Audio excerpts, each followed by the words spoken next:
बिस्मिल्लाहिर्रहमानिर्रहीम। खिले खिले और सिलवटों के बगैर कपड़े सबको ही अच्छे लगते हैं। अक्सर लोगों को ये प्रॉब्लम फेस करना पड़ता है कि कॉटन के कपड़ों के लिए जब वो कलफ बनाते हैं तो या तो उसमें गुठलियाँ बन जाती हैं, और अगर गुठलियाँ ना भी बने तो जब उन्हें कलफ लगाया जाता है तो कपड़ों पे सूखने के बाद दाग धब्बे पड़ जाते हैं, जो प्रेस करने के बाद बहुत ही बुरे लगते हैं। तो आज की इस छोटी सी वीडियो में इस मसले का हम हल जानेंगे। जो ट्रिक इसमें बताई जाएगी, अगर आप उसे फॉलो करेंगे तो इंशाल्लाह कपड़े पे कलफ लगने के बाद आपको कोई दाग धब्बा नज़र नहीं आएगा और परफेक्ट कलफ बनेगा।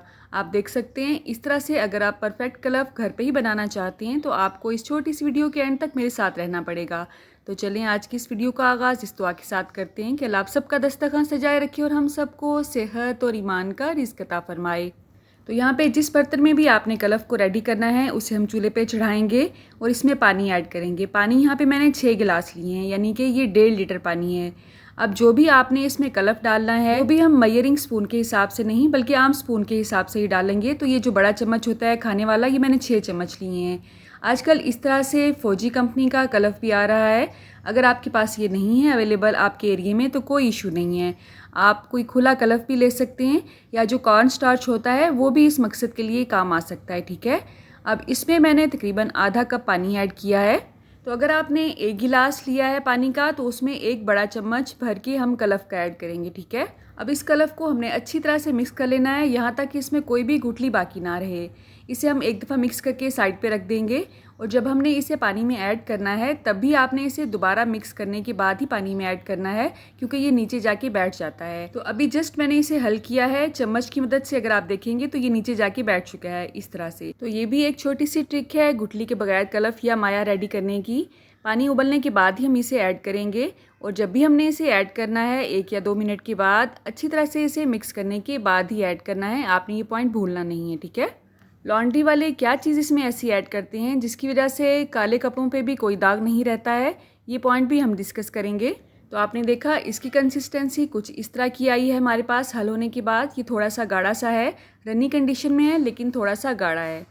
तो यहाँ पे पानी उबलने की कंडीशन में आ चुका है, बहुत ही ज़्यादा उबल नहीं रहा है ये, लेकिन बॉइलिंग कंडीशन में है और खोलता हुआ गर्म है।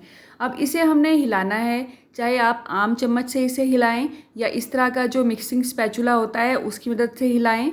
ऐसे हिलाते हिलाते हमने अपना जो माया मिक्स करके रखा हुआ है पानी में उसे हमने इसमें ऐड करना है, और थोड़ा थोड़ा सा ऐड करना है। चूल्हे की आंच को इस वक्त मैंने दरमियाना ही रखा हुआ है। ठीक है, तो ये पकने में ज़्यादा टाइम नहीं लगेगा। जैसे ही आप देखेंगे इसका कलर ट्रांसपेरेंट हो चुका है तो ये पक जाता है। जस्ट आपने अपने दिल की तसल्ली के लिए इसे 1 से 2 उबाल आने देने हैं, और उसके बाद चूल्हे की आंच को बंद कर देना है। चम्मच इसमें हम मुसलसल हिलाते रहेंगे।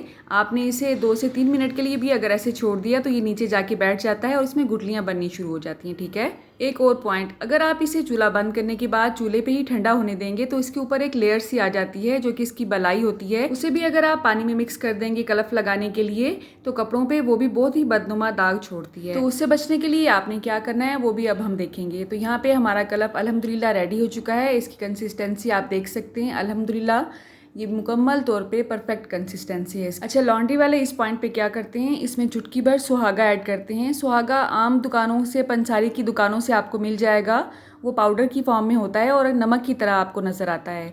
अगर आप वो नहीं ले सकते हैं तो भी कोई इशू नहीं है, मैंने आज तक वो यूज़ नहीं किया है, लेकिन लॉन्ड्री वालों के पास ये ट्रिक होती है कि वो इसमें चुटकी भर सुहागा ऐड करते हैं। तो 2 गिलास पानी अगर वो ऐड करते हैं, 2 चम्मच उसमें कलफ के ऐड करते हैं और चुटकी भर सुहागा ऐड करते हैं। ठीक है, अब यहाँ पे हमने पानी ले लिया है टब में जिसमें हमने कपड़ों को कलफ लगाना है। इसमें हम गरम गरम माया ऐड कर देंगे और इसे इस पानी के साथ ठंडा होने देंगे। इस तरह से क्या होगा कि इसके ऊपर बलाई नहीं जमेगी और किसी भी दाग धब्बे के बगैर आपके कलफ वाले कपड़े रेडी हो जाएंगे। इसे हमने अच्छी तरह से मिक्स कर लेना है। कोशिश करें कि गरम गरम कलफ आप कपड़ों को ना लगाएं, क्योंकि वो कपड़ों की लाइफ को कम कर देता है। अगर किसी भी मिस्टेक की वजह से कलफ में गुठलियां पड़ गई हैं तो इस पॉइंट पे आप कलफ को बड़ी छलनी से छान के भी इसमें ऐड कर सकते हैं। ठीक है, अब अगर आपके कपड़े वाइट हैं या मुकम्मल तौर पर ब्लैक हैं तो दोनों के लिए आपने इसमें नील ऐड करना है। थोड़ा सा अच्छी तरह कपड़ों को इसमें भिगोना है और अच्छी तरह से निचोड़ने के बाद तार पे डाल देना है। ठीक है जी हाँ, ब्लैक कपड़ों के लिए भी नील इस्तेमाल किया जाता है ताकि वो मुकम्मल तौर पे ब्लैक रहें और कलफ का कोई भी निशान उस पर नज़र ना आए। तो आज की छोटी सी रेसिपी अगर आपको टिप्स एंड ट्रिक्स के साथ अच्छी लगी हो तो आपने वीडियो को लाइक और दूसरों से शेयर जरूर करना है।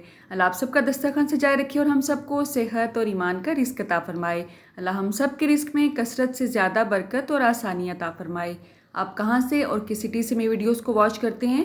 कमेंट बॉक्स में अगर आप मुझे बताएंगे तो मेरे लिए एक इनाम से कम नहीं होगा।